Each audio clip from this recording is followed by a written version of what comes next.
అందరికీ నమస్తే. This is Sai Kumar. Welcome back to Shri Sai tutorial. ఈరోజు ఈ వీడియో ద్వారా చాలామంది అడుగుతున్నారండి 12th జనవరికి సంబంధించినటువంటి ఆఫ్టర్నూన్ సెషన్లో జరిగినటువంటి క్వశ్చన్ పేపర్కి సంబంధించిన అనాలిసిస్ అనేటువంటి చేయమని. ఆ రోజే క్వశ్చన్స్ అనేటువంటి కలెక్ట్ చేసుకున్నాను, చాలామందితో మాట్లాడాను, కానీ నాకు కొంత వర్క్ ఉండడం వల్ల బయటికి వెళ్ళడం వల్ల చేయలేకపోయాను. చాలామంది అడుగుతున్నారు కాబట్టి దీంతో పాటు ఈ పేపర్కి సంబంధించిన అనాలిసిస్తో పాటు చాలామంది కొన్ని తప్పులు చేస్తున్నారండి. 18th రాయబోయేటువంటి పేపర్ 1కి సంబంధించినటువంటి వాళ్ళు కానీ, దాని తర్వాత ఇక్కడ 19th 20th రాయబోయేటువంటి పేపర్ 2 వాళ్ళు కానీ ఎలాంటి జాగ్రత్తలు తీసుకుంటే టైం మేనేజ్మెంట్ అనేటువంటిది మనకు కరెక్ట్గా సెట్ అవుతుంది, టైం అనేటువంటి మిగులుతుంది అనేటువంటి అంశాల గురించి, ఏ అంశాలపైన మనం ఎక్కువ ఫోకస్ చేయాలి, ఏ క్లాస్ వరకు ఎక్కువగా అడుగుతున్నాడు అనేటువంటి అంశాలపైన ఈ వీడియో ద్వారా మీకు క్లారిటీ ఇచ్చేటువంటి ప్రయత్నం అయితే చేస్తాను.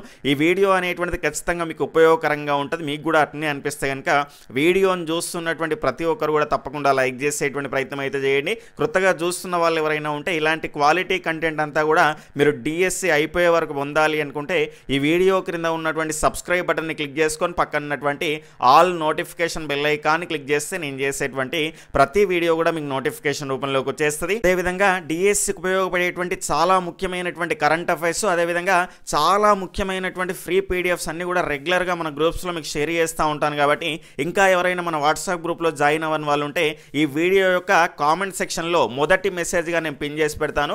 అక్కడ నుంచి తప్పకుండా ఆ లింక్ ద్వారా జాయిన్ అయ్యే ప్రయత్నం అయితే చేయండి. అదేవిధంగా మన శ్రీ సాయి ట్యూటోరియల్ యాప్లో కనుక చూసుకుంటే చాలా ముఖ్యమైనటువంటి ఫ్రీ మెటీరియల్స్, దాని తర్వాత కనుక చూసుకుంటే డిఎస్సికి సంబంధించిన ప్రీవియస్ పేపర్స్ అన్నీ కూడా మీకు అక్కడ అందుబాటులో ఉన్నాయి. తప్పకుండా మన యాప్ను కూడా డౌన్లోడ్ చేసుకొని ఆ ఫ్రీ కంటెంట్ అనేటువంటి దాన్ని కూడా ఆస్వాదించేటువంటి ప్రయత్నం అయితే చేయండి.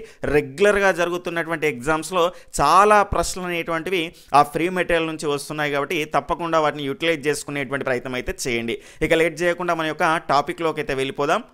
ఆన్లైన్ ఎగ్జామ్ అనేటువంటిది రాసేటప్పుడు చాలామంది చేస్తున్నటువంటి తప్పులు ఏంటో మనం ఇప్పుడు చూసేటువంటి ప్రయత్నం అయితే చేద్దాం. ఆన్లైన్ టెస్ట్ అనేటువంటిది ఓపెన్ చేసిన తర్వాత ఏదైనా క్వశ్చన్కి సంబంధించి ఆన్సర్ అదా ఇదా అనేటువంటి డౌట్ ఉన్నప్పుడు చాలామంది అక్కడ ఆగుతున్నాము అనేటువంటి అంశాన్ని అయితే చెప్తున్నారు. ఇంకా కూడా ఈ మార్క్ ఫర్ రివ్యూ అనేటువంటి దానికి సంబంధించి, అంటే ఆన్సర్ పెట్టడం, answered and mark for review అనేటువంటి దాన్ని యూజ్ చేసుకోవడం అనేటువంటిది చాలామందికి రావట్లేదు. దీన్ని యూజ్ చేసుకున్నారనుకోండి ఖచ్చితంగా టైం అనేటువంటిది సేవ్ అవుతుంది. ఎగ్జాంపుల్గా ఇక్కడ చూసుకుంటే ఈ క్వశ్చన్కు మనకు ఆన్సర్ ఇదా అనేటువంటి దానికి సంబంధించి డౌట్ ఉంది. ఇక్కడ మీరు జాగ్రత్తగా గమనిస్తే ఇందులో కూడా మనకి ఎక్కువ అవకాశం ఉన్నటువంటి దానికి మీరు పెట్టేసుకోండి. అక్కడ టైం వేస్ట్ చేసుకొని దాన్నే పట్టుకున్నాం అనుకోండి, సులభంగా మనం ఆన్సర్ చేసేటువంటి క్వశ్చన్స్కి మనం అక్కడ టైం అనేటువంటిది ఉండదు కాబట్టి అక్కడ మనకు మార్కు కోల్పోయేటువంటి అవకాశం ఉంటుంది. కాబట్టి ఆడావిడిలో జాగ్రత్తగా మీరు ఇలాంటి క్వశ్చన్స్ అనేటువంటి వచ్చినప్పుడు ఏం చేయండి అంటే, ఇప్పుడు మీకు ఇదా అనేటువంటిది డౌట్ ఉంది, ఎక్కువ అవకాశం ఉన్నటువంటిది ఇది అనుకున్నారు అనుకోండి.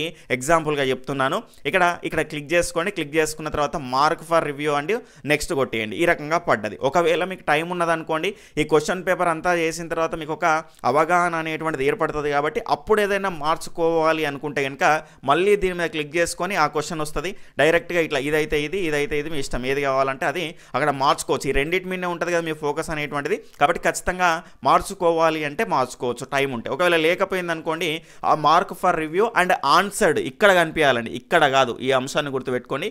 ఇక్కడ కనిపించినవన్నీ కూడా మీరు ఆన్సర్ పెట్టి మార్క్ ఫర్ రివ్యూ పెట్టిన తర్వాత అవి కరెక్ట్ అయినాయి అనుకోండి, ఖచ్చితంగా ఎవాల్యుయేషన్ అవుతుంది. ఎందుకంటే మీరు ఇక్కడనే పట్టుకొని అదా ఇదా అని తెలిసిన క్వశ్చన్ కాబట్టి ఇడవ బుద్ధి కాదు, అక్కడ టైం అనేటువంటిది కిల్ అవుతుంది. తర్వాత చాలా మంది ఫ్రీక్వెంట్గా ఈ answered and marked for review అనేటువంటి అంశం పైన అడిగేటువంటి డౌట్ ఏంటంటే, ఈ రకంగా second question marked for review and answered మనం పెట్టిన తర్వాత ఇక్కడ చూసుకుంటే మళ్ళీ దీనిపైన క్లిక్ చేసి మళ్ళీ దీన్ని గ్రీన్ కలర్లోకి మార్చాలా అంటే సేవ్ నెక్స్ట్ కొడితే మళ్ళీ గ్రీన్ కలర్లోకి అయితే మారుతుంది.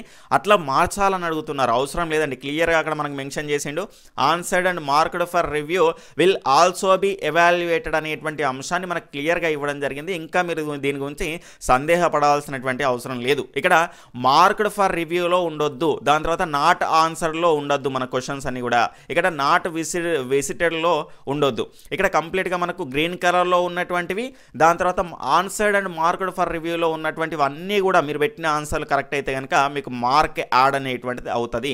మీరు కంగారు పడాల్సినటువంటి అవసరం అయితే లేదు. ఆ అంశాన్ని మీరు గుర్తుపెట్టుకోండి. ఈ రకంగా సందేహం ఉంటే ఈ రకమైనటువంటి అంశాన్ని వినియోగించుకున్నటువంటి చాలామంది మన వీడియో చూసి ఖచ్చితంగా వాళ్ళకి టైం అనేటువంటిది సేవ్ అయిపోయింది. దాని తర్వాత ఇక్కడ చూసుకుంటే గద్యం దగ్గర ఇక్కడ పద్యం అనేటువంటిది సులభంగానే ఉంటుంది. దాని తర్వాత ఇక్కడ చూసుకుంటే దాని ఆన్సర్ పద్యం పైన వస్తుంది, క్వశ్చన్ కింద వస్తుంది కాబట్టి పెద్ద ఇబ్బంది అయితే జరగట్లేదు. కానీ గద్యం దగ్గర టైం వేస్ట్ అవుతున్నది. ఇంగ్లీష్కు సంబంధించి ప్యాసేజ్ దగ్గర కూడా చాలామంది అయితే ఇబ్బంది పడుతున్నారు. ఎందుకంటే కిందికి ప్రతిదీ కూడా స్క్రోల్ చేయాలి, పైకి చూడాలి, మళ్ళీ కిందికి స్క్రోల్ చేయాలి, ప్యాసేజ్ అంతా కిందికి పైకి తిప్పాలి. ఆ రకంగా చూసుకుంటుండే మనకు టైం అనేటువంటిది అక్కడనే పోతున్నది. కాబట్టి ఈ గద్యాన్ని తర్వాత ఇంగ్లీష్ ప్యాసేజ్ని తర్వాత చేయండి. ఎట్లా అంటే నేను ఫాలో అయ్యేటువంటి ప్యాటర్న్ అనేటువంటిది మీకు చెప్తాను. ఆల్రెడీ మనకు టైం కూడా ఉన్నది కాబట్టి ఖచ్చితంగా మీరు మన దానిలో ఫ్రీ టెస్ట్లు కూడా మీకు అందుబాటులో ఉన్నాయి. ఈ మోడల్లో నేను చెప్పినటువంటి మోడల్లో మీరు ప్రాక్టీస్ చేయండి. ఆ రకంగా ప్రాక్టీస్ చేస్తే మీకు టైం అనేటువంటిది సేవ్ అవుతుంది అనిపిస్తే కనుక మీరు సాటిస్ఫై అయితే ఫాలో అవ్వండి. లేదంటే మీకు ఆల్రెడీ ఒక ప్యాటర్న్ అనేటువంటిది మైండ్లో ఉంటుంది కదా, అదే బెటర్, దానికి మేము ఫాలో అయిపోతాము అంటే కనుక అది మీ ఇష్టం అండి.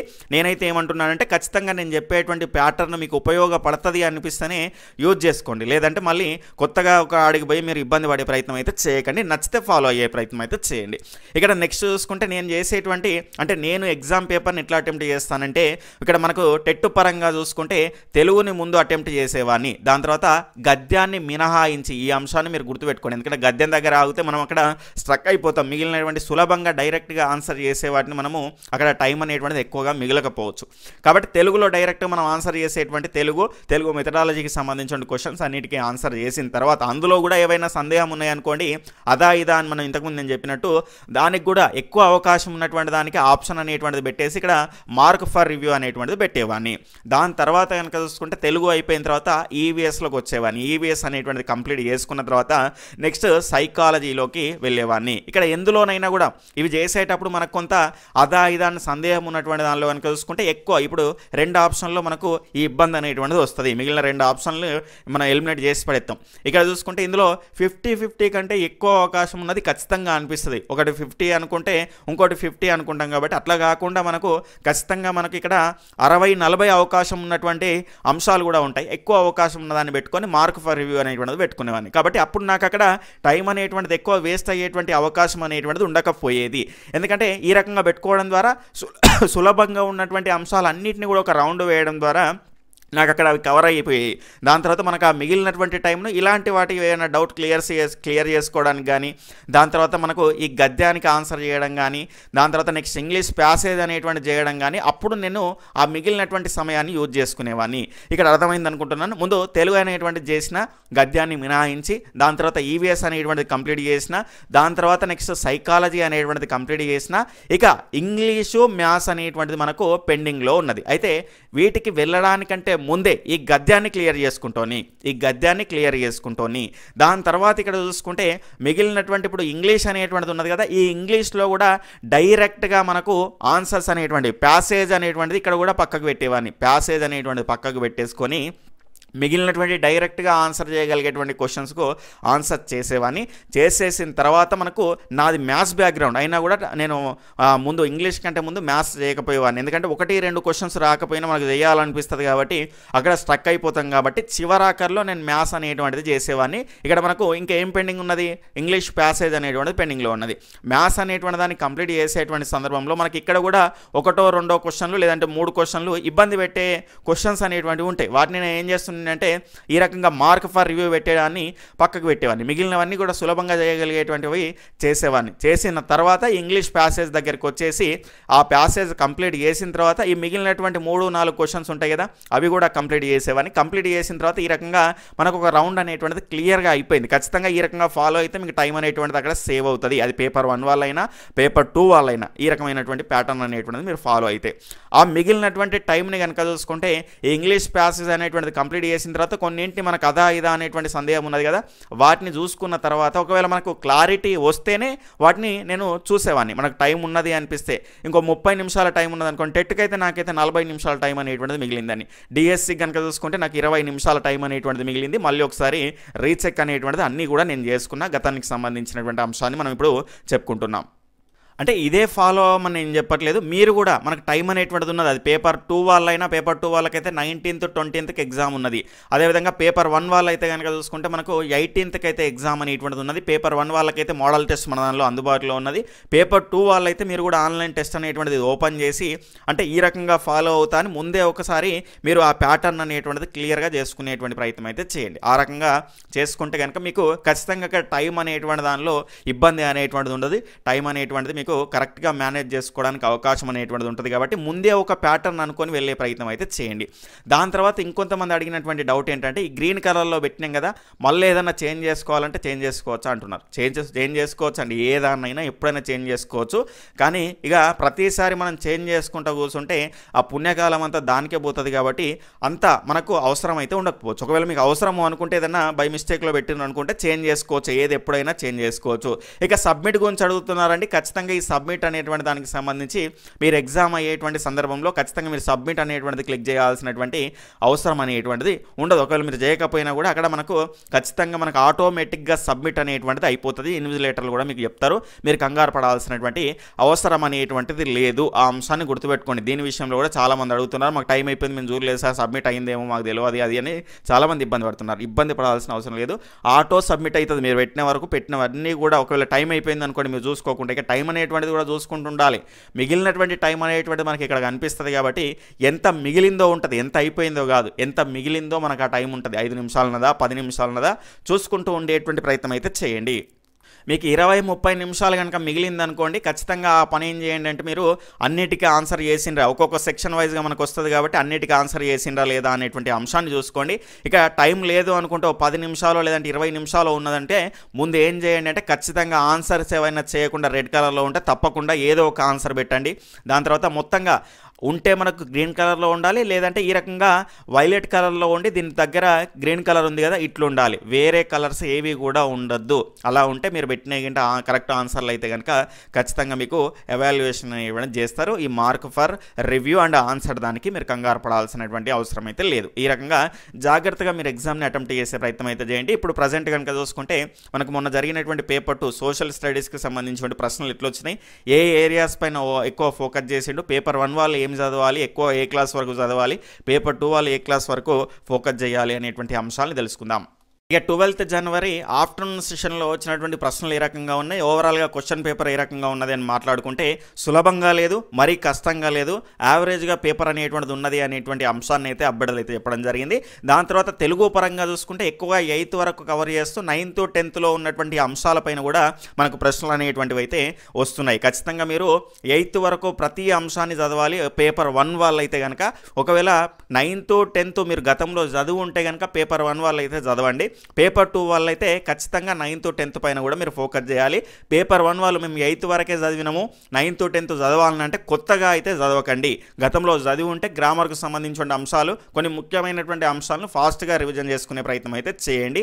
దాని తర్వాత పేపర్ 2 వాళ్ళైతే ఖచ్చితంగా 9th 10th అనేటువంటిది కూడా చదవాలి. ఇక్కడ ఎక్కువగా మనకు పేపర్ 1 వాళ్ళకైతే 8th లోపే ప్రశ్నలు అనేటువంటివి వస్తున్నాయి. వచ్చిన 1-2 ప్రశ్నలు మనకు 9th 10th నుంచి అయితే వస్తున్నాయి. ఇక మన పేపర్ 2 వాళ్ళకు కూడా ఎక్కువ 8th వరకే కవర్ అవుతున్నాయండి. 9th 10th నుంచి అక్కడ 1-2 కాకుండా 3-4 ప్రశ్నలు అట్లా వెళ్తున్నది ఇక్కడ లెంత్ అనేటువంటిది. కాబట్టి పేపర్ 2 వాళ్ళు దీనిపైన కూడా ఫోకస్ చేయాలి. పేపర్ 1 వాళ్ళు ఆల్రెడీ 9th 10th చదివిన వాళ్ళు ఉంటేనేమో రివిజన్ చేసుకోండి. లేదు నేను చదవలేదంటే ఇప్పుడే కొత్తగానైతే చదవకండి. 8th వరకు మీరు ప్రతి అంశాన్ని టెక్స్ట్ బుక్లో ఉన్నటువంటి ఇండెక్స్లో ఉన్నటువంటి కవులు, వారి రచనలు, దానికి సంబంధించిన పాఠ్యాంశాలకు సంబంధించిన ప్రక్రియ, ఇతివృత్తంతో పాటు అందులో ఉన్నటువంటి గ్రామర్ అంశాలు, అదేవిధంగా పదజాలానికి సంబంధించిన అంశాలు 8th వరకు పర్ఫెక్ట్ ఉంటే ఖచ్చితంగా మీరు మంచి స్కోర్ అయితే సాధించడానికి అవకాశం అనేటువంటిది ఉంటుంది. ఇక మొదటి ప్రశ్న ఇది పేపర్ 2లో సోషల్ స్టడీస్కి సంబంధించి ద్రవ్యాదులను ధరించున్నది అనేటువంటి దానికి సంబంధించినటువంటి ఉత్పత్తి అర్థం అనేటువంటిది రావడం జరిగింది. వసుధ అనేటువంటిది దీనికి సంబంధించినటువంటి ఆన్సర్ వస్తుంది. ఇక్కడ దీనికి సంబంధించినటువంటి ప్రశ్న అనేటువంటి దాదాపుగా 3-4 సెషన్స్లో రిపీట్ కావడం జరిగింది. 2017 డిఎస్సిలో కూడా దీనికి సంబంధించినటువంటి క్వశ్చన్ అనేటువంటిది రావడం జరిగింది. మరి ఇది ఏ క్లాస్ నుంచి వచ్చింది అంటే 7th క్లాస్ తెలుగు నుంచి అయితే రావడం జరిగింది. మన యాప్లో ఫ్రీ మెటీరియల్ సెక్షన్లో కనుక చూసుకుంటే చివరి పేజీలో 5వ తరగతి నుంచి మీకు 10వ తరగతి వరకు అందుబాటులో ఉన్నాయి. ఇక్కడ నేను చదువుకున్నటువంటి అంశాలు క్లియర్గా ఈ రకంగా హైలైట్ చేస్తూ మీకు స్టార్ మార్కులు కూడా పెట్టి ఉంచడం జరిగింది. రెగ్యులర్గా ఆ చివరి పేజీల నుంచి 3 నుంచి 5 ప్రశ్నలు రోజు వస్తున్నాయి. మీరు ట్రైన్లో కానీ బస్సులో కానీ వెళ్తా చూస్తూ కూడా ఉండడానికి, అంటే మీరు అసలే చదవనటువంటి వాళ్ళు కూడా చదివి 3 నుంచి 5 మార్కులు సాధించడానికి ఇక్కడ అవకాశం అనేటువంటిది ఉన్నది. ఎందుకంటే డైరెక్ట్గా మీకు హైలైట్ చేసి పెట్టాను, అన్నీ చదవాల్సినటువంటి పని లేదు కాబట్టి ఖచ్చితంగా చాలామంది దీన్ని యూటిలైజ్ చేసుకున్నారు. మీరు కూడా ఇంకా చూడని వాళ్ళు ఎవరైనా ఉంటే యూటిలైజ్ చేసుకునే ప్రయత్నం అయితే చేయండి. యాప్ యొక్క లింక్ అనేటువంటిది వీడియో యొక్క డిస్క్రిప్షన్లో ఉన్నది. చాలా ఫ్రీ మెటీరియల్ కూడా, అంటే ఫాస్ట్గా రివిజన్ చేసుకునే విధంగా కూడా మీకు అక్కడ అందుబాటులో ఉన్నది. చూసుకునే ప్రయత్నం అయితే చేయండి. ఇది 7th క్లాస్ నుంచి వచ్చిన ప్రశ్న. ఇదే ఏరియా నుంచి రమానాథుడు అనేటువంటిది వచ్చింది, కమలాకరం అనేటువంటిది వచ్చినాయి, ఈ రకంగా పద్మాకరం అనేటువంటిది కూడా వచ్చింది. కాబట్టి రిపీట్ అవుతున్నాయి నియర్ బై ఏరియాస్ నుంచి. చూసుకునే ప్రయత్నం అయితే చేయండి. అదేవిధంగా మిగిలినటువంటి అంశాలు కూడా ఈ రకంగా ప్రకృతి వికృతి నుంచి కూడా రెగ్యులర్గా ఒక్కోసారి 2 ప్రశ్నలు కూడా వస్తున్నాయి. కాబట్టి ఖచ్చితంగా ప్రకృతి వికృతులను కూడా మీరు చూసుకుని వెళ్ళే ప్రయత్నం అయితే చేయండి. వాటిలో కూడా ప్రధానంగా మనకు ఇబ్బంది పెట్టే వాటిని కూడా ఈ రకంగా మీకు హైలైట్ చేసి అయితే అక్కడ ఇస్తున్నాను. కాబట్టి మీకు ఈజీగా చదువుకోవడానికి అవకాశం ఉంటుంది. అర్థాలు కానీ పర్యాయ పదాలు కానీ ఈ రకంగా క్లియర్గా మీకు అందుబాటులోనే చూసుకునేటువంటి ప్రయత్నం అయితే చేయండి. అంటే ఓవరాల్గా తెలుగు అనేటువంటిది మిగిలినటువంటి అన్ని సెషన్లలో వచ్చినట్టుగానే సులభంగానే చేసే విధంగా, మంచి స్కోర్ వచ్చే విధంగానే ఇవ్వడం అయితే జరిగింది. ఇక నెక్స్ట్ కనుక చూసుకుంటే భక్తి అనేటువంటి దానిపైన కనుక చూసుకుంటే ప్రశ్న అనేటువంటిది అయితే రావడం జరిగింది. దీనికి సంబంధించిన భక్తి, దాని తర్వాత భగతి అనేటువంటివి కూడా దీనికి సంబంధించినటువంటి వికృతి పదాలు అనేటువంటివి అవుతాయి. ఇక నెక్స్ట్ మిగిలినటువంటి ప్రశ్నలు కనుక చూసుకుంటే గ్రావము అనేటువంటి దానికి అర్థము, ఇది కొండ అండి, దీనికి సంబంధించిన అర్థం. గోరుకొండ పత్రిక సంపాదకుడు ఎవరు అని అడిగినట, ఇక్కడ సురవరం ప్రతాపరెడ్డి అయితే దీనికి సంబంధించిన సంపాదకుడు అవుతారు. నెక్స్ట్ ప్రశ్న రసతరంగిణి అనేటువంటిది ఎవరి రచన అనేటువంటిది అయితే అడిగినట, మామిళ్ళ రామగౌడ్ అండి. ఇది 9th క్లాస్ నుంచి అయితే కవర్ కావడం జరిగింది. ఇక్కడ నెక్స్ట్ ఈయన రచనలు చూసుకుంటే కవితా సుధాలరి, గౌడ ప్రబోధము అనేటువంటి రచనలు కూడా ఈయనే. దాని తర్వాత ఈయన బిరుదులు కనుక చూసుకుంటే సుకవి సుధాకర, మధుర కవి, కవి కోకిల అనేటువంటి అంశాలని కూడా ఈయనకు సంబంధించిన బిరుదులుగా మనం చెప్పుకోవచ్చు. ఖచ్చితంగా గుర్తుపెట్టుకునే ప్రయత్నం అయితే చేయండి. దాని తర్వాత ఇక్కడ చూసుకుంటే రాజు రివాజులు బూజు పట్టగనంటూ వృత్యానుప్రాసానికి సంబంధించినటువంటి అలంకారం అయితే ఈ రకంగా రావడం జరిగింది. దాని తర్వాత నెక్స్ట్ ఇక్కడ చూసుకుంటే రూపకాలంకారానికి సంబంధించిన సూత్రం, అంటే ఉపమానానికి సంబంధించి ఉపమేయంలో ఆరోపించి అభేదం చెప్పడం, అంటే భేదం ఉన్నా కూడా లేకుండా చెప్పడాన్ని మనము రూపకలంకారం అంటాం కదా, దానికి సంబంధించి రకంగా రూపకలంకారానికి సంబంధించిన సూత్రం పైన అయితే ప్రశ్న అనేటువంటిది అయితే రావడం జరిగింది. మార్నింగ్ సెషన్లో ఉపాధ్యాయుడు జ్ఞాన జ్యోతులను వెలిగిస్తాడు అని ఎగ్జాంపుల్ పైన అయితే రావడం జరిగింది. ఇక్కడ ఆఫ్టర్నూన్ సెషన్లో సూత్రం పైన అయితే రావడం జరిగింది. నెక్స్ట్ శాంత్యాహింసలు, మరి శాంత్యాహింసల సత్యాహింసల అనేటువంటి కొంత క్లారిటీ అయితే లేదు. సత్యాహింసలు అయితే మాత్రం ఖచ్చితంగా ఇది దీనికి సంబంధించినటువంటి సంధి అనేటువంటిది సవర్ణ దీర్ఘ సంధి అనేటువంటిది అయితే అవుతుంది. మరి శాంత్యాహింసల లేదంటే సత్యాహింసల అనేటువంటి దానికి సంబంధించి కింద కామెంట్ సెక్షన్లో ఆ సెషన్ రాసినటువంటి వాళ్ళు తెలియజేసే ప్రయత్నం అయితే చేయండి. శీర్ష పద్యానికి సంబంధించినటువంటి గణాలు ఏవి అని అడిగినట. 6 ఇంద్రగణాలు ఉంటాయి, 2 సూర్యగణాలు అనేటువంటివి ఉంటాయి. కాబట్టి ఈ రకంగా గణాలకు సంబంధించినటువంటి ఆ పద్యానికి సంబంధించినటువంటి గణాలపైన, దాని యొక్క లక్షణాలపైన కూడా ప్రశ్నలు అనేటువంటివి అయితే వస్తున్నాయి. శోభ అనేటువంటి పత్రికది ఎవరు రచించారు, శోభ అనేటువంటి పత్రిక ఎవరికి సంబంధించింది అని అడిగినట, దేవులపల్లి రామానుజారావు గారు. ఈయన లెసన్ నుంచి చాలా బిట్స్ అనేటువంటివి రిపీట్ అవుతున్నాయి. ఈ శోభా పత్రికకు సంబంధించి కూడా గతంలో 2 సార్లు పోయిన సెషన్స్లో మనకు రిపీట్ కావడం జరిగింది ప్రశ్న. ఇది ఒక సాహిత్య మాస పత్రిక, ఇది ఎలాంటి పత్రిక అని కూడా అడగడానికి అవకాశం ఉంటుంది. కాబట్టి చూసుకునే ప్రయత్నం అయితే చేయండి. నెక్స్ట్ ఉత్పలమాలకు సంబంధించినటువంటి ఘన విభజన అనేటువంటిది అయితే ఇవ్వడం అయితే జరిగిందట భరణ బాబరావుకి సంబంధించి. దాని తర్వాత ఒక సమాసం అనేటువంటిది అయితే వచ్చింది. దాని తర్వాత భాగ్యోదయం యొక్క ప్రక్రియ ఏది అని అయితే అడిగినట. దీనికి సంబంధించి మనకు రైట్ ఆన్సర్ కనుక చూసుకుంటే జీవిత చరిత్ర అనేటువంటిది దీని యొక్క రైట్ ఆన్సర్ అవుతుంది. నెక్స్ట్ వేదవ్యాసుడు బాసర సరస్వతీదేవిని ఏ రూపంలో కొలిచాడు అంటే ఇసుక రూపంలో మనకు కొలవడం అయితే జరుగుతుంది. అంటే ఇసుక ప్రతిమ అనేటువంటిది చేసి దానికి మనకు కొలవడం అయితే జరిగింది. దాని తర్వాత ఇక్కడ చూసుకుంటే ఈ రకంగా మనకు దేంతో అంటే ఇనుము ఇనుముతోనా లేదంటే బంగారంతో ఆ రకంగానైతే అడిగినట్టు చూసుకునే ప్రయత్నం అయితే చేయండి. ఇది తెలుగుకు సంబంధించినటువంటి అంశం. ఇక ఇంగ్లీష్ పరంగా చూసుకుంటే మనకు ప్యాసేజ్ అనేటువంటిది అయితే ఇచ్చినట్టు అది చాలా లెందీగా ఉండే కొంత టైం అనేటువంటిది కిల్లింగ్ అయింది అనేటువంటి అంశాన్ని అయితే చెప్పడం జరిగింది. క్వశ్చన్ ట్యాగ్కి సంబంధించి డజంట్ అనేటువంటి దానిపైన అయితే క్వశ్చన్ ట్యాగ్ అయితే ఇచ్చినట్టు యాక్టివ్ వైజ్ ప్యాసివ్ వైజ్ పైన ఒక ప్రశ్న, దాని తర్వాత డిగ్రీస్ ఆఫ్ కంపారిజన్ పైన ఒక ప్రశ్న, డైరెక్ట్ ఇండైరెక్ట్ స్పీచ్ పైన ఒక ప్రశ్న, దాని తర్వాత కరెక్షన్ ఆఫ్ సెంటెన్స్కి సంబంధించి ఇచ్చినటువంటి దానిలో కరెక్షన్ అనేటువంటి చేయమని చేయమని ఈ రకంగా 3 ఉంటాయి కదా, 3 ఇచ్చేసి ఏది తప్పు అనేటువంటి దాన్ని ఏబిసిడి ఇచ్చేసి ఆ ప్రశ్న అయితే ఒకటి అడిగినట. నెక్స్ట్ కరెక్ట్ స్పెల్లింగ్కి సంబంధించినటువంటి స్పెల్లింగ్ని కూడా ఖచ్చితంగా అడుగుతున్నారు. మనకి నెక్స్ట్ సైలెంట్ వర్డ్ అనేటువంటిది కూడా అడిగినరట. నెక్స్ట్ ఆర్టికల్, ప్రిపోజిషన్స్, దాని తర్వాత కొన్ని స్టేట్మెంట్లు అనేటువంటివి ఇచ్చేసి ఆ రకంగా కరెక్ట్ ఆర్డర్లో అరేంజ్ చేయమంటున్నారు.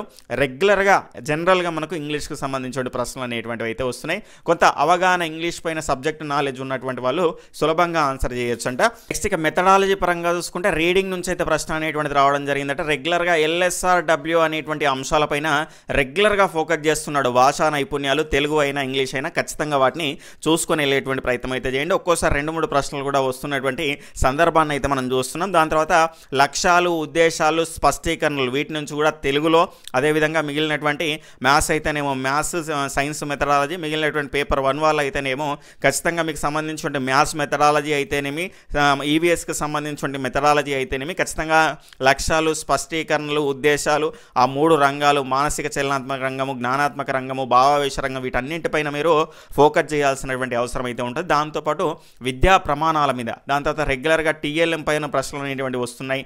దాని తర్వాత ప్రణాళికలు, దాని తర్వాత కనుక చూసుకుంటే మనకు బోధనా పద్ధతులు, ఇంకా కొన్ని డైరెక్ట్గా జనరల్గా అడుగుతున్నాడట. SCRT మన అకాడమీ పుస్తకాల్లో ఉన్నటువంటి అంశాలను బేస్ చేసుకొని డైరెక్ట్గా మనం సులభంగా ఆన్సర్ చేసే విధంగానే ఉంటుంది. ఖచ్చితంగా D.Ed B.Ed చేసిన వాళ్ళకు ఆ నాలెడ్జ్ అనేటువంటిది ఉంటుంది కాబట్టి ఆ అప్లికేషన్ అనేటువంటిది మనం గ్రహిస్తే సులభంగా ఆన్సర్ చేయడానికి అవకాశం అయితే ఉన్నది. ఇక్కడ మొన్న ఒక ప్రశ్న అనేటువంటిది అడిగినండి. నెక్స్ట్ వెళ్ళేటువంటి వాళ్ళకు ఈ ప్రశ్న రావడానికి అవకాశం ఉంటుంది కాబట్టి ఒకసారి చూసుకొని వెళ్ళే ప్రయత్నం అయితే చేయండి. ఇక్కడనే కవర్ చేద్దాం. మొత్తంగా తెలుగులో కనుక చూసుకుంటే మనకు 60 సంవత్సరాలు తెలుగు సంవత్సరాలు అనేటువంటి ఉంటాయి.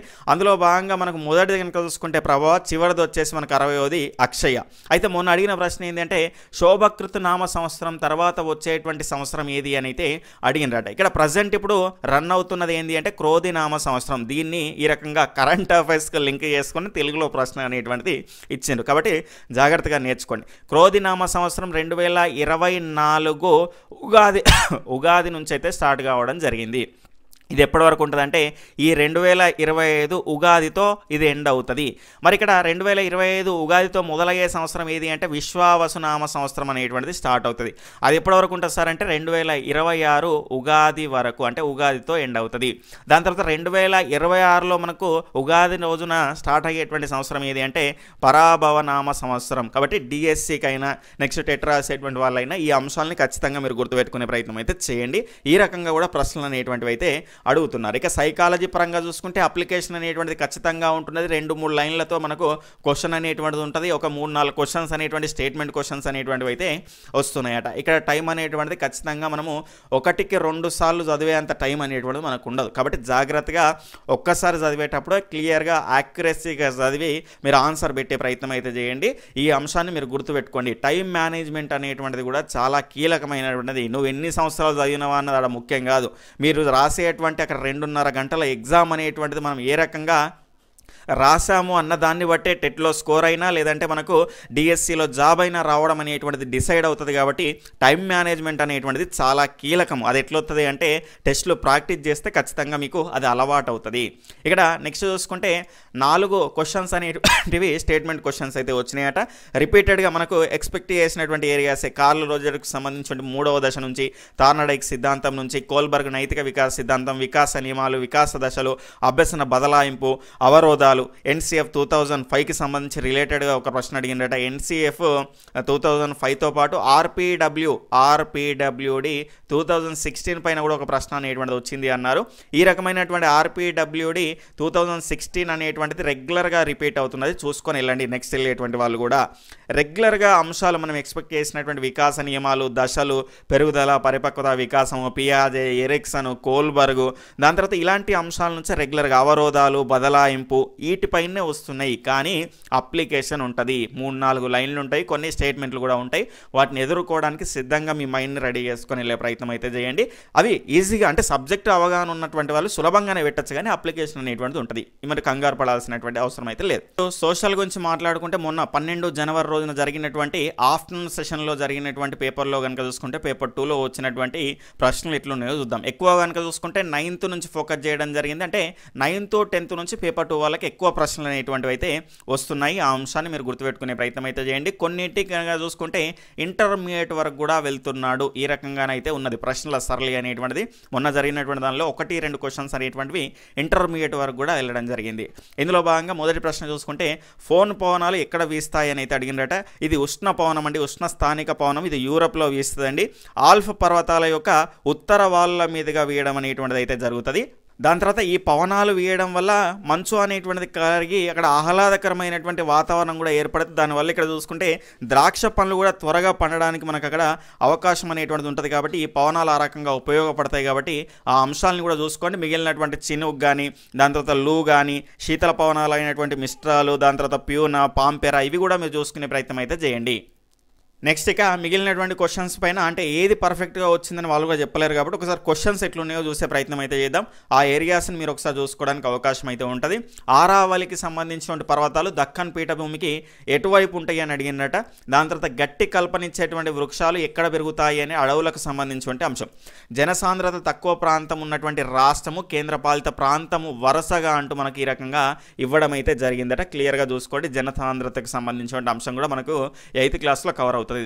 గోధుమను ప్రధాన ఆహార పంటగా పండించేటువంటి ప్రాంతాలు ఏవి అనేటువంటిది అయితే క్వశ్చన్ అయితే అడిగిందట. భారతదేశ వాయువ్య సరిహద్దుగా ఉండేటువంటి ప్రాంతాలు ఏవి అని అడిగిందట. పాకిస్తాన్, దాని తర్వాత ఆఫ్ఘనిస్తాన్ అనేటువంటివి ఉంటాయి కాబట్టి వీటిపైన అయితే అడిగినారు. సరిహద్దుల మీద కూడా ప్రశ్నలు రిపీటెడ్గా అడుగుతున్నారు. శ్రీకాకుళం అమ్మాయి మ్యాప్ ద్వారా హైదరాబాద్ అనేటువంటిది చేరుకున్నదట. అంటే మ్యాప్ రీడింగ్కి సంబంధించి, అంటే మ్యాప్ రీడింగా, మ్యాప్ పాయింటింగా, ఆ రకమైనటువంటి ప్రశ్న ఇక్కడ మ్యాప్ రీడింగ్ పైన అయితే ప్రశ్న అనేటువంటిది అయితే రావడం అయితే జరిగింది. సవన్నా గడ్డి భూములు ఏ ప్రాంతంలో ఎక్కువగా పెరుగుతాయి? భూమధ్యరేఖ ప్రాంతానికి సంబంధించినటువంటి అంశాలు కాబట్టి ఆ పర్టికులర్గా శీతోష్ణ స్థితికి సంబంధించిన అంశాన్ని అయితే మెన్షన్ చేశాడంట. చూసుకోండి. నెక్స్ట్ ఆర్థిక బిల్లుకు సంబంధించినటువంటి ఒక ప్రశ్న అయితే అడిగినట. బ్యాంకులు కరెంట్ అకౌంట్కి సంబంధించినటువంటి కేవైసీకి సంబంధించినటువంటి ఒక ప్రశ్న అయితే అడిగినట. నెక్స్ట్ రాజా రామ్మోహన్ రాయ్ స్థాపించినటువంటి బ్రహ్మ సమాజం పైన అయితే ఒక ప్రశ్న అనేటువంటిది అయితే రావడం జరిగింది. రాజ్యాంగానికి సంబంధించిన మౌలికమైనటువంటి ఉద్దేశాలు అవన్నీ కూడా ఎక్కడి నుంచి తీసుకోబడ్డాయి అనేటువంటి అయితే ఒక ప్రశ్న అయితే అడిగినట్ట. మొత్తంగా రిలేటెడ్గా రాజ్యాంగానికి సంబంధించిన ఒక ప్రశ్న. మొదటి ప్రపంచ యుద్ధంలో ఆస్ట్రియాకి సంబంధించిన మిత్ర దేశాలు ఏ అనేటువంటిది. దాని తర్వాత కొటారీ కమిషన్ పైన కూడా ఒక ప్రశ్న అనేటువంటిది అయితే ఇందులో అడిగిందట. మనకు మెథడాలజీలో భాగంగా కవర్ అవుతుంది. థామస్ మన్రో రైత్వారి పద్ధతికి సంబంధించిన ఒక ప్రశ్న. నిజాంకు సంబంధించిన సొంత భూమి అనేటువంటిది ఉంటుంది కదా, సర్ఫే కాస్ అనేటువంటిది 8th క్లాస్ అనుకుంటా నాకు తెలిసి. జమీందారీ వ్యవస్థకు సంబంధించిన రద్దు, హైదరాబాద్కు సంబంధించి ఆ రకమైనటువంటి ప్రాంతంలో మనకు ఆ రకమైనటువంటి లెసన్లోనైతే మనకు ఉంటుంది. ఎన్నికల సంఘం ఏ చట్టం సిఫారసు మేరకు ఏర్పాటు చేశారు అనేటువంటిది ఒకటంట. నెక్స్ట్ గౌతమిపుత్ర నాసిక్ శాసనం, ఇది ఇంటర్మీడియట్ నుంచి కవర్ అయింది అనేటువంటి అంశాన్ని అయితే చెప్పడం జరిగింది. నెక్స్ట్ బడుగు బలహీన వర్గాలకు సంబంధించి ఆలయాల ప్రవేశం చేయడానికి ఉపయోగపడ్డది ఏది, ఏ సంస్థ అని అయితే సత్యశోధక సమాజం, ఆ రకంగా కొన్ని అయితే ఇవ్వడం అయితే జరిగిందట. అందులో కొంత కన్ఫ్యూజ్డ్గా ఉన్నది అనేటువంటి అంశాన్ని అయితే చెప్పడం జరిగింది. ఆల్రెడీ ఎగ్జామ్ రాసిన వాళ్ళు ఎవరైనా ఉంటే ఒకసారి క్రింద కామెంట్ సెక్షన్లో మిగిలినటువంటి అంశాలను కూడా మీరు చెప్పేటువంటి ప్రయత్నం అయితే చేయండి. గృహాలు ఇచ్చి మన గ్రహాలు అనేటువంటివి ఇచ్చి వాటికి సంబంధించిన 6వ క్రమం మార్నింగ్ సెషన్లో కూడా అడిగిండు, ఆఫ్టర్నూన్ సెషన్లో కూడా అడిగిండు. కాబట్టి పేపర్ 1 వాళ్ళు కూడా ఈ గ్రహాలకు సంబంధించిన అంశాలపైన ఒకసారి ఫోకస్ చేయండి. అంతర్గ్రహాలు ఏంటి, బాహ్య గ్రహాలు ఏంటి, అవన్నీ కూడా చూసుకోండి. ప్రకాశవంతమైనటువంటి గ్రహం ఏది, అది అని మనకు కొంత 5th క్లాస్లో కూడా దీనికి సంబంధించిన అంశం ఉన్నది కాబట్టి చూసుకోండి. నెక్స్ట్ వార్షిక ప్రణాళిక పైన ఒక ప్రశ్న అయితే మెథడాలజీ పరంగా అయితే అడిగిందట. నెక్స్ట్ NCF 2005కి సంబంధించినటువంటి వృత్తి విలువలకు సంబంధించిన అంశానికి సంబంధించి రిలేటెడ్గా ఒక ప్రశ్న అనేటువంటిది మెథడాలజీ పరంగా అయితే ఇక్కడ కవర్ చేయడం జరిగిందట. దీనికి సంబంధించి అంటే వృత్తి విలువలకు కోసం ఎక్కువ ఎవరు కృషి చేశారు అనేటువంటి దానికి సంబంధించి దానికి రిలేటెడ్గా ఒక ప్రశ్న అయితే అడగడం అయితే జరిగిందట. ఇక నెక్స్ట్ మిగిలినటువంటి కొన్ని క్వశ్చన్స్ డైరెక్ట్గా పంపించడం జరిగింది. వాళ్ళు ఒకసారి చూసేటువంటి ప్రయత్నం అయితే చేద్దాం. ఇవి కవర్ అయితే మనము ఇందులో చెప్పుకున్నటువంటి ఒకసారి చూడవచ్చు. థామస్ మన్రో రైత్వారి వ్యవస్థ ఎవరి కాలం అనేటువంటిది అడిగినట. గవర్నర్ జనరల్కి సంబంధించి. స్టేషనరీ వర్డ్కి సంబంధించి ఆపోజిట్ వర్డ్ అనేటువంటిది అయితే అడిగినట. నెక్స్ట్ చూసుకుంటే మనకు వాణిజ్య బ్యాంకులకు సంబంధించిన విధి, రాజ్యాంగం యొక్క ఉద్దేశాలు, లక్ష్యాలు దేనిలో ఉన్నాయి అనేటువంటిది. మెటై భాషలో మీరా పేచి అంటే ఏంది అనేటువంటిది అయితే ఒక ప్రశ్న అయితే అడిగినట. నెక్స్ట్ బలహీన వర్గాలకు న్యాయం అందించేది ఏది అంటూ సత్యశోధక సమాజము, ఆర్య సమాజమా, ఈ రకంగా మనకు ఆప్షన్స్ అయితే ఇవ్వడం జరిగిందట. జీడిపికి సంబంధించినటువంటి డెఫినేషన్ పైన కూడా ఒక ప్రశ్న అనేటువంటిది అయితే అడిగిండ్రు. నెక్స్ట్ ఉభయ సభల సంయుక్త సమావేశాలు ఎందుకు నిర్వహిస్తారు అనేటువంటిది ప్రశ్న. అతి తక్కువ జనాభా గల రాష్ట్రము, కేంద్రపాలిత ప్రాంతం ఏదని ఇంతకుముందు ఆల్రెడీ కవర్ అయింది. గ్రావము కొండ అనేటువంటిది ఇక్కడ మనకు కవర్ చేసుకున్నాం. మోర్టేజ్లో సైలెంట్ లెటర్ ఏది అని ఏవి అని అయితే అడగడం జరిగింది అట. ఇక్కడ మోర్టేజ్కి సంబంధించినటువంటిది. ఇక్కడ మోర్టేజ్ అంటారు ఆర్ అనుకుంటా, దీనికి సంబంధించి ఒకసారి చూసుకునే ప్రయత్నం అయితే చేయండి. ట్రూప్కు సంబంధించి కానిది డాన్సర్సా, యాక్టర్సా, ఆర్టిస్టా, ఇక్కడ సోల్జర్స్ అనేటువంటిది అయితే అవుతుంది. ఒకసారి చూసుకోండి. దీనికి సంబంధించి ట్రూప్కు సంబంధించిన అంశాన్ని అయితే ఈ రకంగా ఇది మనకు కలెక్టివ్ నౌన్ నుంచి అయితే ఈ ప్రశ్న అనేటువంటిది కవర్ కావడం జరిగింది. ఈ రకంగా జనరల్గా ప్రశ్నలు అనేటువంటిది అడుగుతున్నారు. షా ఆలం టు దీనిని సేకరించే హక్కు పోలీసుల న్యాయ అధికారులు ఇంగ్లీష్ ఈస్ట్ ఇండియాకు ఏ ఒడంబిక ద్వారా పొందింది అనేటువంటి అంశంలో భాగంగా ఒక ప్రశ్న. Owing to his ill the manager was absent find the wrong అంటూ ఈ రకంగా ఒక ప్రశ్న అనేటువంటిది ఎక్కడ రాంగ్ ఉన్నది అనేటువంటిది అడిగిందట. నేపాల్ మరియు పాకిస్తాన్ భూకంపానికి కారణము ఏ పలకతో ఢీకొట్టడం వల్ల అనేటువంటిది అయితే అడిగిందట. నెక్స్ట్ కరెంట్ అకౌంట్ డిపాజిట్ గురించి ఏది కరెక్ట్ అని కేవైసీకి సంబంధించి కరెంట్ అకౌంట్ సిఏకి సంబంధించిన ప్రశ్న అనేటువంటిది అయితే అడిగిందట. నూతన ప్రజాస్వామ్య సూత్రం ఆధారంగా 1949లో ఏర్పడిన వర్గాలు ఏవి అని అడిగిందట. అంతర్గమ భూస్వరూపాలకు సంబంధించిన ఒక ప్రశ్న. మానవ హక్కులకు సంబంధించి ఈ రకమైనటువంటి అధికరణ దేని గురించి చెప్తుంది అనేటువంటి నేపథ్యంలో ఒక ప్రశ్న. రసతరంగిణి మామిళ్ళ రామగౌడ్ మనం అయితే చూడడం జరిగింది. ఇక్కడ మనకు ఉత్పలమాలకు సంబంధించిన ప్రశ్న అనేటువంటిది ఈ రకంగా ఇక్కడ నుంచి అయితే ఇవ్వడం అయితే జరిగింది. ఈ మొదటి లైన్ను కవర్ చేస్తుంది అయితే ప్రశ్న అనేటువంటిది అయితే ఇవ్వడం జరిగిందట. అంటే మిగిలినటువంటివి కూడా ఉత్పలమాలకు చెందినవి కాబట్టి వీటి నుంచి కూడా మనకు నెక్స్ట్ పేపర్లో రాయబోయేటువంటి వాళ్ళకు తెలుగులో ప్రశ్న రావడానికి అవకాశం ఉంటుంది కాబట్టి చూసుకునేటువంటి ప్రయత్నం అయితే చేయండి. ఇక నెక్స్ట్ కనుక చూసుకుంటే అంటే ఆఫ్టర్నూన్ సెషన్లో వచ్చినటువంటి ప్రశ్నలు అయితే అయిపోయాయి. ఈ మార్నింగ్ సెషన్కి సంబంధించి ఆల్రెడీ మనం వీటిని డిస్కషన్ చేసుకోవడం జరిగింది. గతంలో జరిగినటువంటి పేపర్ 1కు సంబంధించి మిగిలినటువంటి అన్ని అంశాల గురించి అయితే ప్లేలిస్ట్ అనేటువంటిది క్రియేట్ చేసిన. అవన్నీ కూడా పేపర్ 1 వాళ్ళు సపరేట్గా పేపర్ 1కు సంబంధించి మీరు సపరేట్గా మన మ్యాథ్స్ వాళ్ళు కూడా ఉన్నారు కాబట్టి మ్యాథ్స్ వాళ్ళకి సంబంధించి ఆ సెషన్స్ అనేటువంటి ఎట్లా వచ్చినాయో కూడా మీరు చూసుకోవచ్చు. ప్లేలిస్ట్ అనేటువంటిది వీడియో చివరిలో ఉంటుంది. వీడియో టైటిల్ మీద క్లిక్ చేసినా కూడా మీకు అక్కడ కనిపిస్తుంది. క్లియర్గా అక్కడ నుంచి మీరు చూసుకునేటువంటి ప్రయత్నం అయితే చేయండి. ఏదైనా ఒకటి ఖచ్చితంగా మీరు ఎగ్జామినేషన్ సెంటర్కి అయితే ముందెళ్ళండి, ధైర్యంగా వెళ్ళండి. మీరు చదివినవి వస్తాయి, ఎస్సీఆర్టీ పుస్తకాల నుంచే వస్తున్నాయి. అవి తప్ప వేరేటి ఏం వస్తలేవు కాబట్టి మీరు కంగారు పడకండి. అందరికీ కూడా ఆల్ ది బెస్ట్ అండి. బాయ్, టేక్ కేర్, జై హింద్. చివరి వరకు చూసిన వాళ్ళు ఒక్క నిమిషం కేటాయించి కింద కామెంట్ సెక్షన్లో తెలియజేయండి. ఎందుకంటే మన వీడియోస్ అనేటువంటివి ఎక్కువగా లెందీగానే చేస్తున్నాను. ఎందుకంటే చివరి వరకు ఎంతవరకు చూస్తారో అనేటువంటి అంశాన్ని తెలుసుకోవడానికి అయితే అడుగుతున్నాను. తప్పకుండా చివరి వరకు చూసిన వాళ్ళు కామెంట్ సెక్షన్లో కామెంట్ చేసే ప్రయత్నం అయితే చేయండి. Okay friends, bye, take care, జై హింద్.